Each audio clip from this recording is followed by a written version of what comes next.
比之前好多了，除了看到颜色，还能看到些轮廓。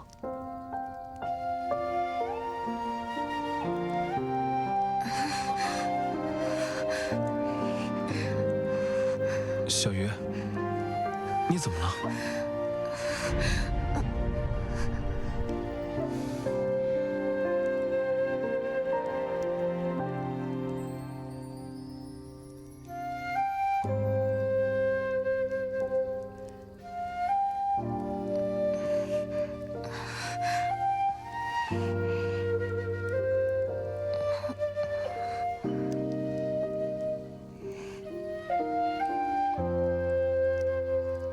楚衣女身上总是混合着似药菊、各种药材的香气，让人闻起来很安心。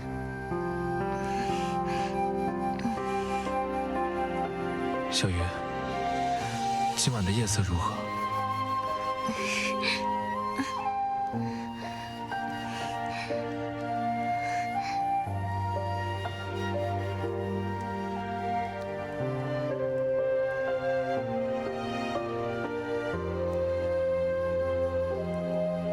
入目浮影寒蝉鸣，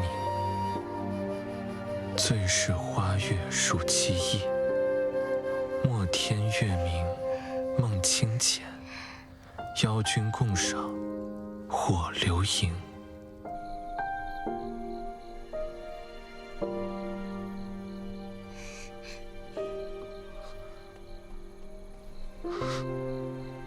小鱼，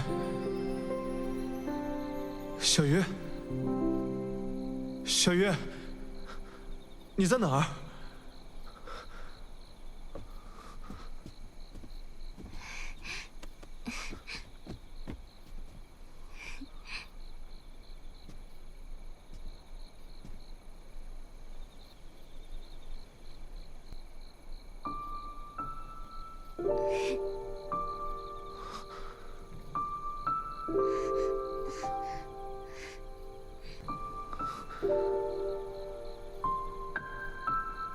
你是说它们同月光一样美？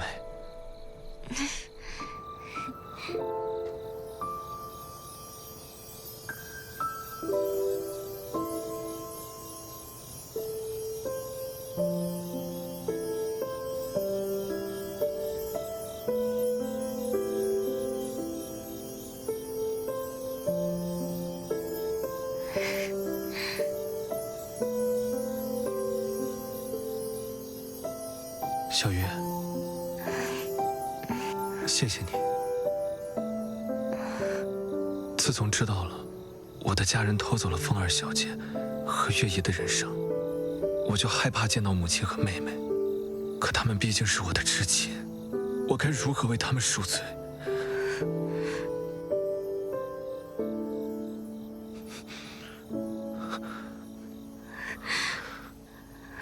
小鱼，我是不是又让你难过了？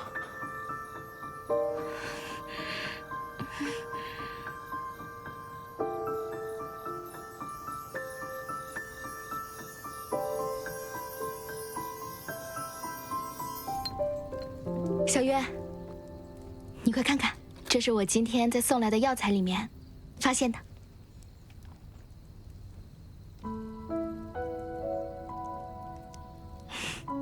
这种花呢，在我们凤家庄随处可见。它本来呢是一种药材，可以它的根、茎、花以及种子去入药。它最常治疗的呢是跌打损伤、消肿化瘀。我以前常常拿它来治疗我自己的淤青，但是啊，村子里面呢有好多其他的姑娘会拿它的花和叶子来染指甲。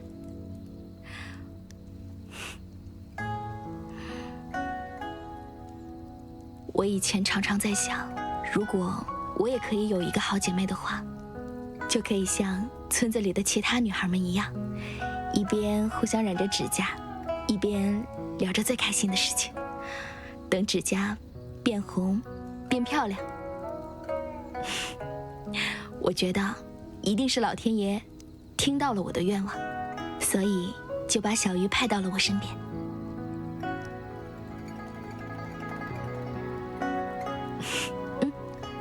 等着，我现在给你做。这个是什么？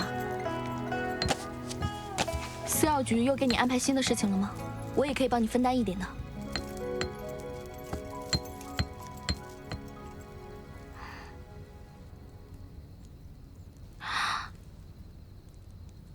你是想要治好李艳的眼睛？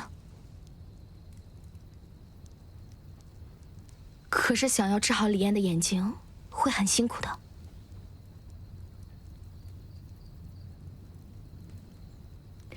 只要小鱼想做的，我一定帮你，就像你帮我一样。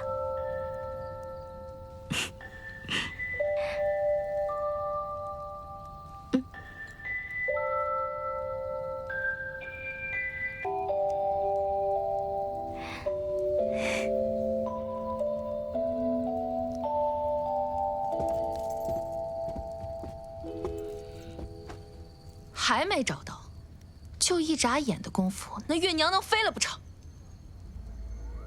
对了，你问过楚小鱼没有？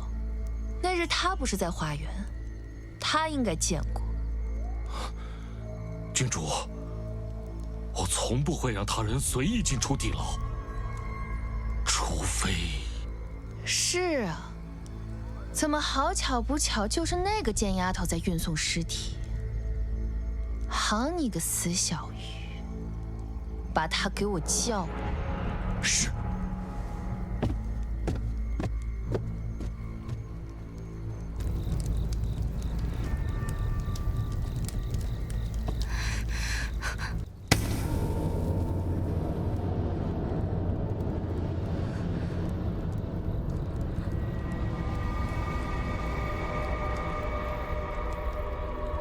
楚英女不给我母亲问诊了吗？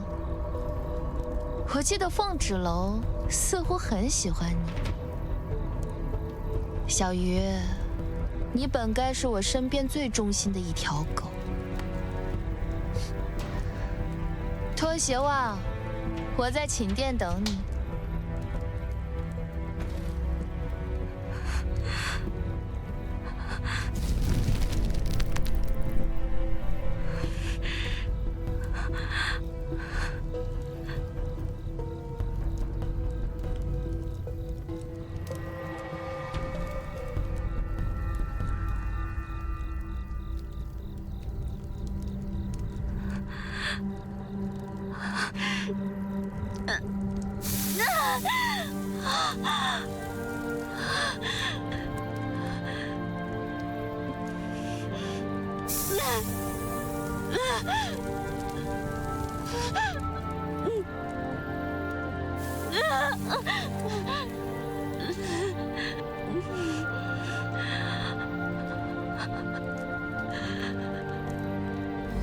只要小鱼想做的事情，姐姐都会帮你，就像你帮我一样。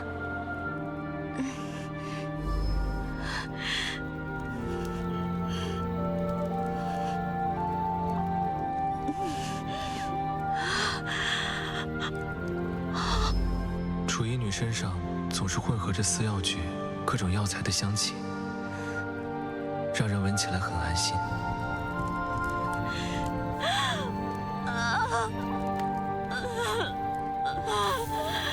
小鱼儿，将来的日子会很苦，甚至不幸。但是，你要记住，你是医者，不仅能治好别人的病，也能治好自己。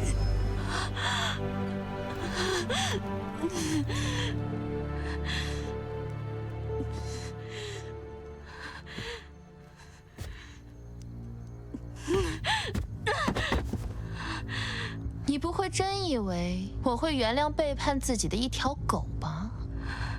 一个小哑巴也妄图得到不属于自己的东西，竟敢背着我勾结凤芷楼，难怪人家说会咬人的狗不叫。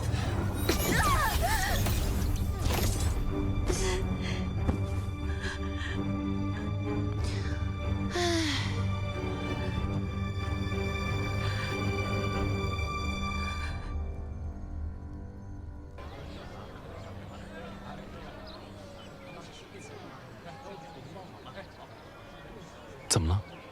不知道为什么，从昨天晚上开始，我心里就惴惴不安的难受，小鱼被叫到了长生殿，怎么到现在还不回来？不如我们去找李燕，让楚小鱼不再负责李月的血毒之战。而且李月的病本来就药石无医。怎么，上次的教训还不够？误会了，我们怎敢动龙族的新娘，龙长子的妻子？不过，郡主那是刚刚处置了身边的一条狗，还要劳烦您前往领走尸体。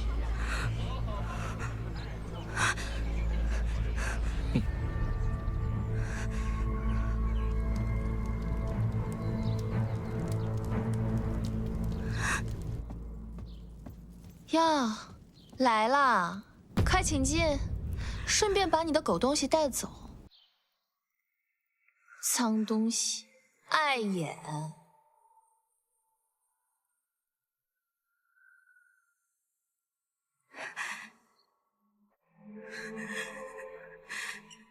小月，小月，你快醒醒！你快醒醒！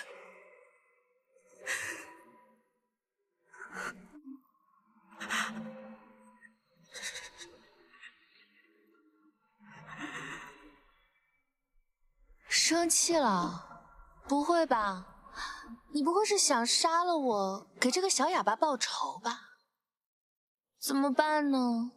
我可是五京城的郡主，是五京圣女血脉，你敢杀我吗？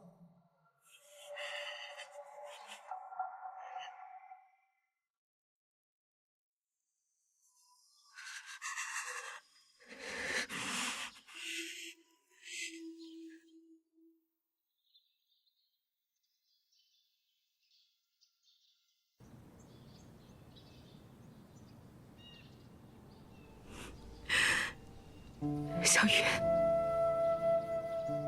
对不起，是姐姐来晚了，是姐姐没有保护好你。在外面，我是天不怕地不怕的风之楼，可是，在小雨眼里，我是个需要被小雨照顾的大姐姐。对不起。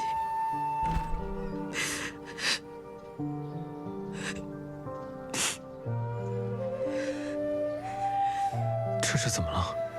你们的五京郡主黎洛，你的好妹妹，真是心地善良。长臣身边有个不会说话、不会写字的医女，不能说出她的秘密，尽情使唤。她示威的手段，竟然是杀死楚小鱼。小鱼，小鱼在哪儿？芷楼，他说的都是真的。过来，看看你妹妹干的好事。小鱼，小鱼，这无京城内充满尔虞我诈，唯有你真心对待每一个人。可你才刚刚来到我的世界，怎么就轻飘飘的游走了？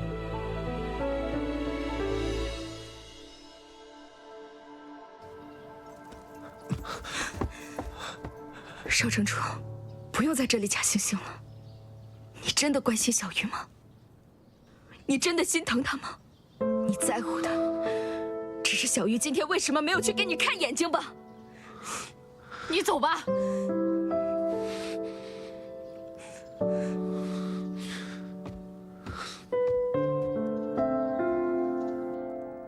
恭喜郡主，方才龙子止代替圣帝传来消息，3日之后，圣帝龙长子商会准时送来五京圣女战衣，举行仪式迎您到圣地。凤芷楼不死，你让我怎么安心？让龙长子记挂着凤芷楼再娶我吗？更何况你我都知道圣女血脉之事。圣帝对祭祀大典的结果深信不疑，局势已定，现在正是斩草除根的时候。该死！这龙长子日日夜夜守在凤芷楼身边，我怎么处？黎洛，少城主，为什么要杀楚小鱼？死了一个楚小鱼，也值得你兴师动众的来问我。你到底是有多狠的心，才能将人民说得如此风轻云淡，如同草芥？你高尚，你优雅，李艳，你说我狠心，你和凤芷楼劫走月娘，不但会害死我和母亲，甚至会害死整个五京城的无辜百姓。到底谁狠心？你这是何意？你知不知道，母亲为了让你重见光明，怕你心中有愧，她承担起了所有的责任。为了让你成为人们口中的谦谦君子，成为人们口中的贤德少城主，但你回馈给我们什么？你想毁掉我的前程，想毁掉我们所做的一切。我和母亲现在这样，全都是报应。当然有代价了，可这代价的背后，是这城主之位，龙后之位。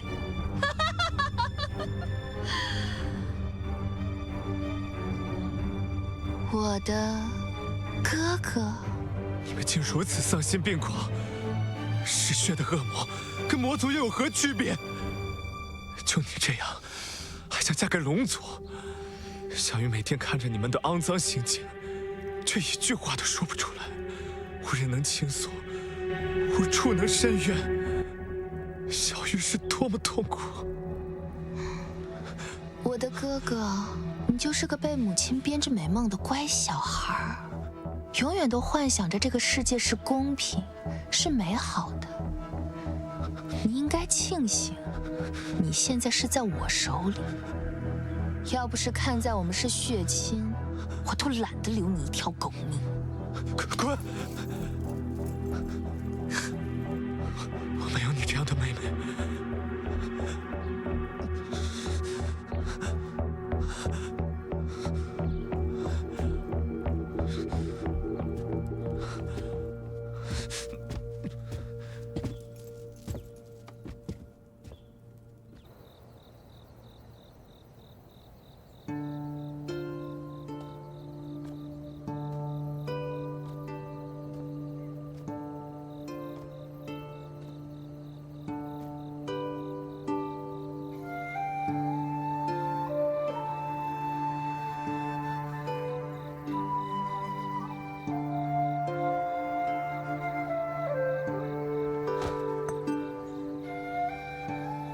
小鱼，听说在五京死去的孩子，魂魄会化作萤火，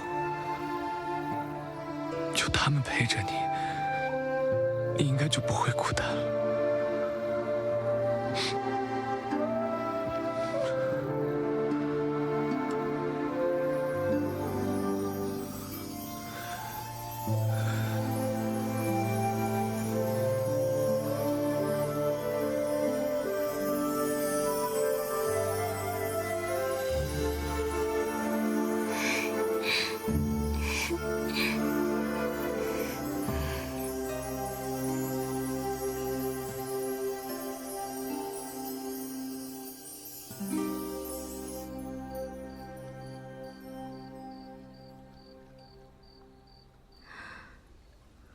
想小鱼了。我想起我在凤家庄，也总是会被欺负。可是我有我爹暗中保护我，有我二叔默默地支持我。可是小雨呢？死药局的医官们，李月、黎禄，还有这五京城所谓的大人们，肆意欺辱他。他早已遍体鳞伤，却还要善良地为他们治病疗伤，努力地活下去。就这样一条小鱼，却没有一方池塘可以容得下它。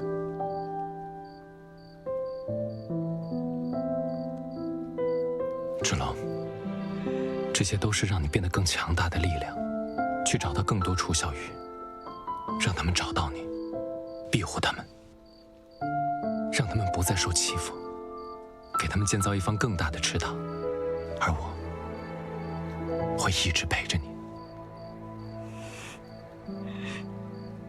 这次聂荣芷从圣地来到武京城，宣布我要继续和黎洛联姻，我必须得回去处理这件事情。你我之间不必过多解释，我会在这里一直等你回来。在武京城保护好自己，等我回来。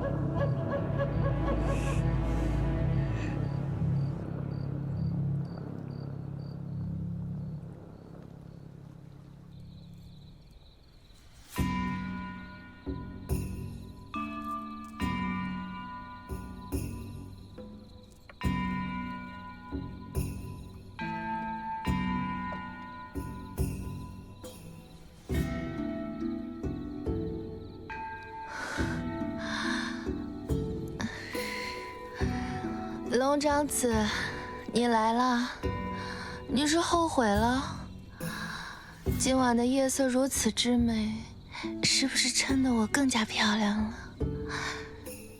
你说，我是不是比凤家庄那个村姑好看100倍？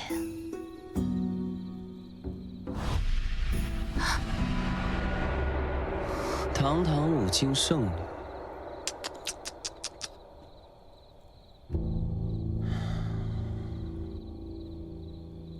你这衣服太素，太寡淡，像是吊丧。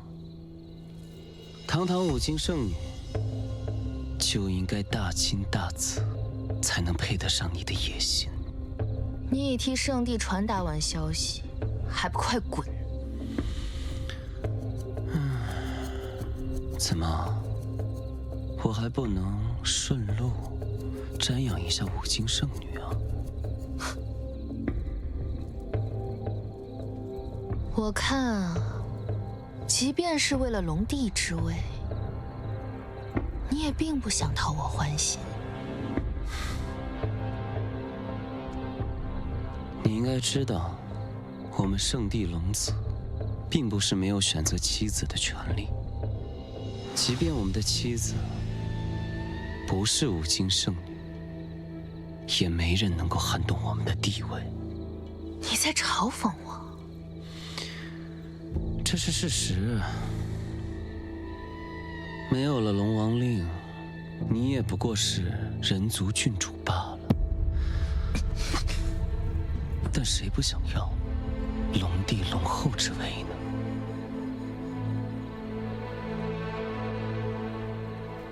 好啊，反正我要杀了凤芷楼，你也想取代龙长子，让楚墨商不要接近凤芷楼，我就考虑你的提议。总算说了一个不错的提议。我只相信，战到最后的才是赢家，过程不重要，但我必须是龙后。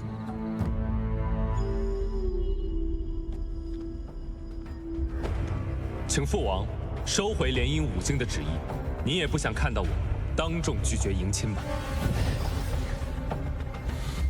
父王，我已经将您的旨意传达给武京城，现在只候武京圣女战袍送达。聂荣芷，我的事情不用你这么操心。所有人都退下。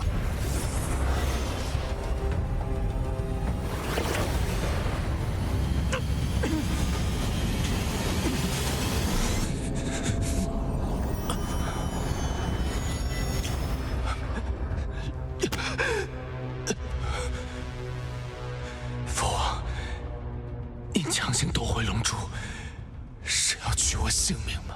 今日起，我将暂管你的龙珠，并设下封禁，让你静思己过，直到你头脑清醒，前去迎娶武京圣女黎洛为止。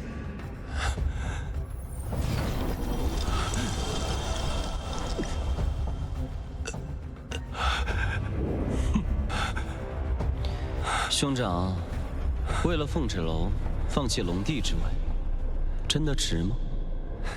你这种只懂得利用的小人，哪里知道什么值得，什么不值得？对，我不懂情，我也无需懂。我现在只知道，父王选择了我，这才是最值得的。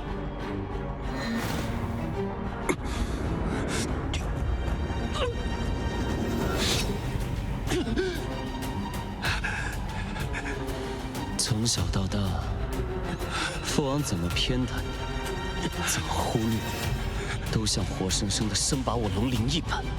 这种痛苦，你感同身受吗？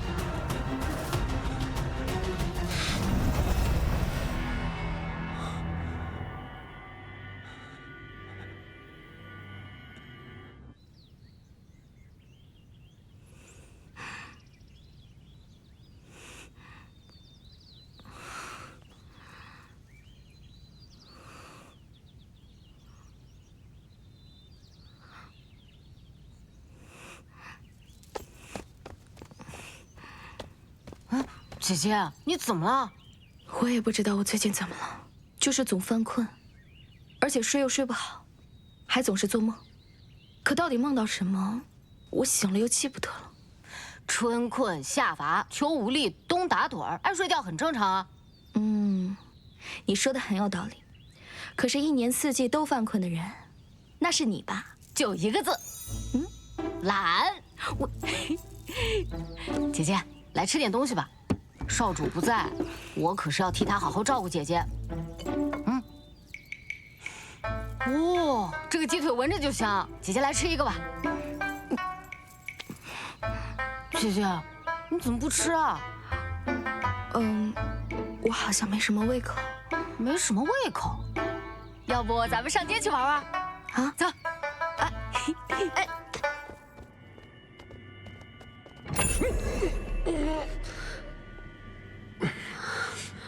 我家少主哪受过这种苦啊！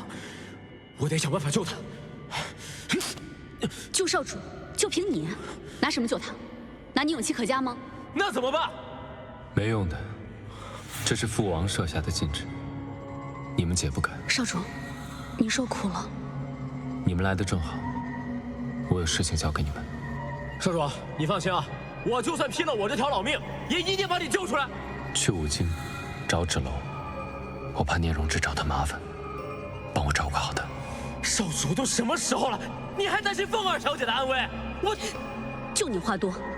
少主，您放心，飞远白鹿定不辱使命。走。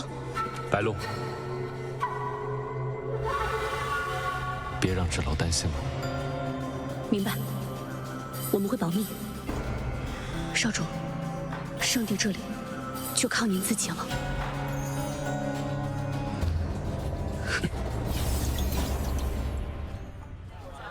姐姐，这个好看吗？好听吗？幼稚。刚刚买的那个糕点可好吃了，是吗，姐姐？那去我家里尝尝啊。好啊。小鱼，你喜欢什么尽管拿，姐姐通通都买给你。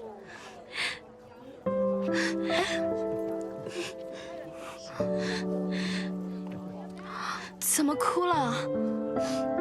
果然是条小鱼，这么爱哭。你以后要多笑，小鱼笑起来最好看了。混吧，笑起来也很好看啊。姐姐，我们去听书吧，去听有意思的故事，去放松放松。好，走，那。今天咱们说的是妖兽传奇。好，妖兽我爱听，姐姐快听。这人和人成亲，生出来的是人。人若和妖兽成亲，有了夫妻之实，那生出来的不一定是什么了。有道理啊。话说，这妖兽蛮夷换成人形，成了一个翩翩美少年，行走于田间，与村姑小云是一见钟情，两见倾心，三见定终身。小云回到家呀，跟他家里人说了，他要和这个易公子成亲。家人一看，哎，这翩翩美少年是彬彬有礼，谈吐不凡，于是欣然同意。两人新婚云雨之后啊，小云便有了身孕。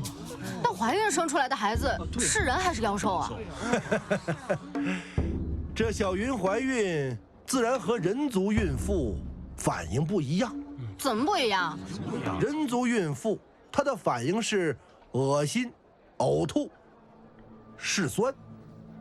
小云的小腹啊，它是一直跳动，砰砰砰砰砰砰，好像里边有什么在起舞。起舞？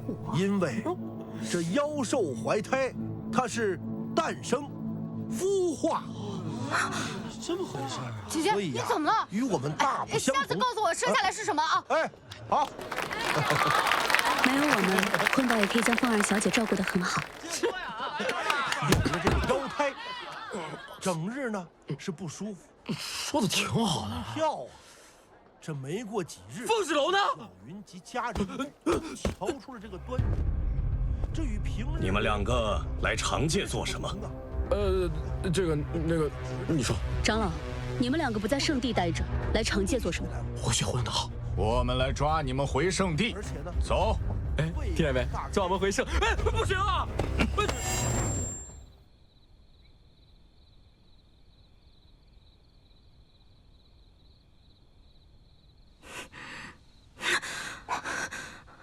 姐姐，姐姐，你怎么了？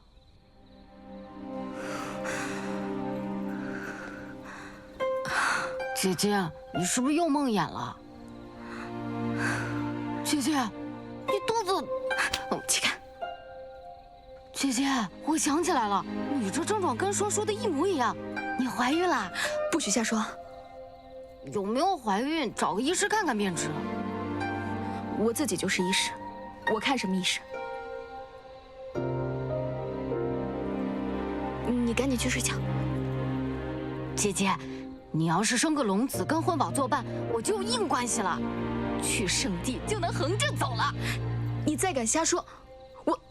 姐，你先睡觉，我走了啊。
如今这样，我如何承到你大婚？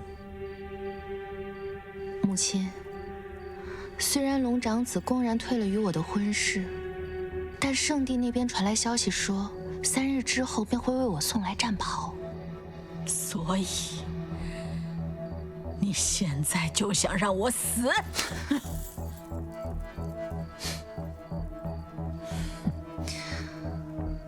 母亲，我当然不会把事做得太绝，毕竟现在整个五京城，没有一个人拿得出手可以为我送嫁。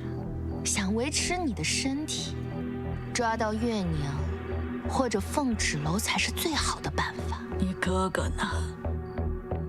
他不愿送你出嫁？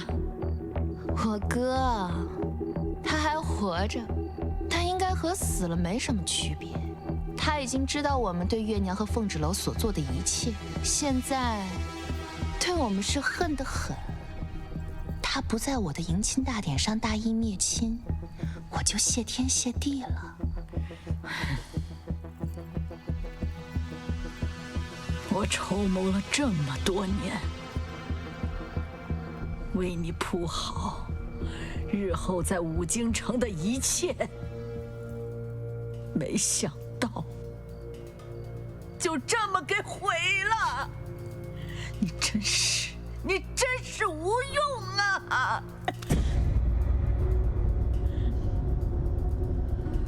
我愿意告诉你，是因为还把你当母亲，不是来听你教训我的。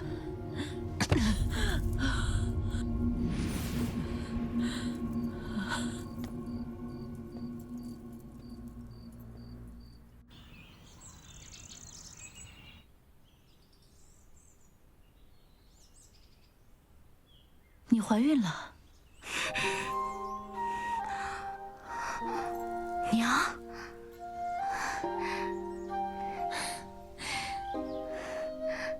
我那个时候怀孕啊，也是你这样。大哥凤清风太烦人，一直在问孩子父亲的事儿。长老也是絮絮叨叨的老古董，还是二哥好，天天给我开补药。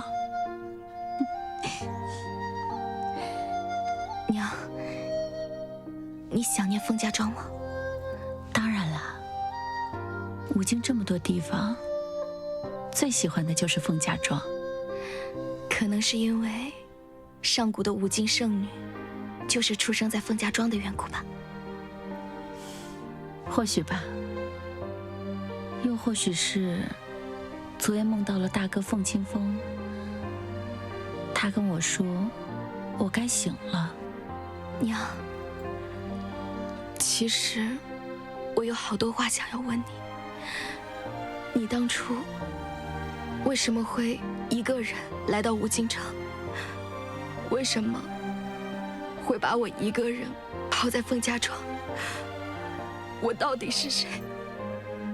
武京圣女到底又意味着什么？孩子的父亲怎么样？他对你好吗？他家人怎么样？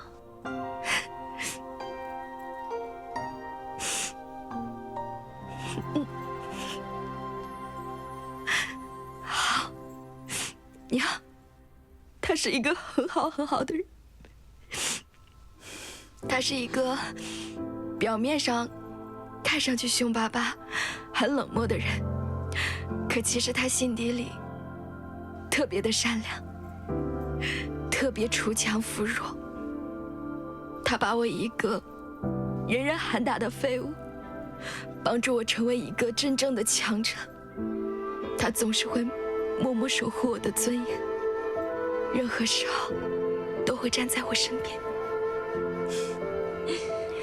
傻孩子，好，听上去他真不错。他在哪儿啊？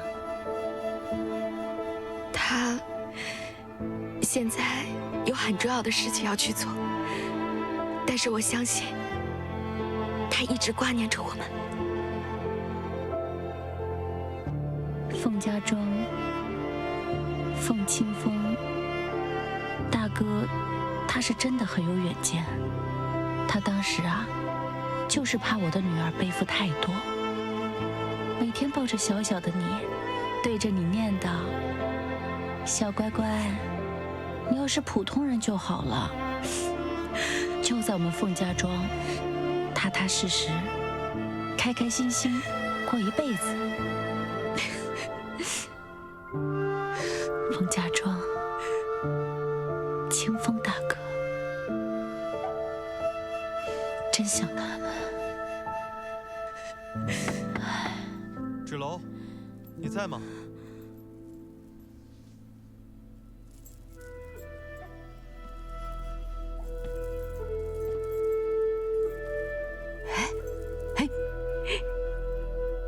我已经尽力了，恐怕未来再想看清闲是不行的。无碍，我本该如此。少城主，圣地那边有消息吗？就算有，母亲也只会告诉黎洛那边。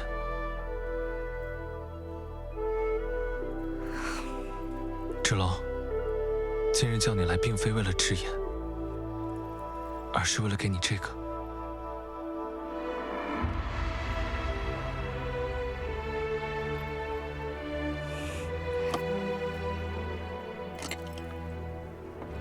此书是被历代武京城主守护，可以说是我们的至宝。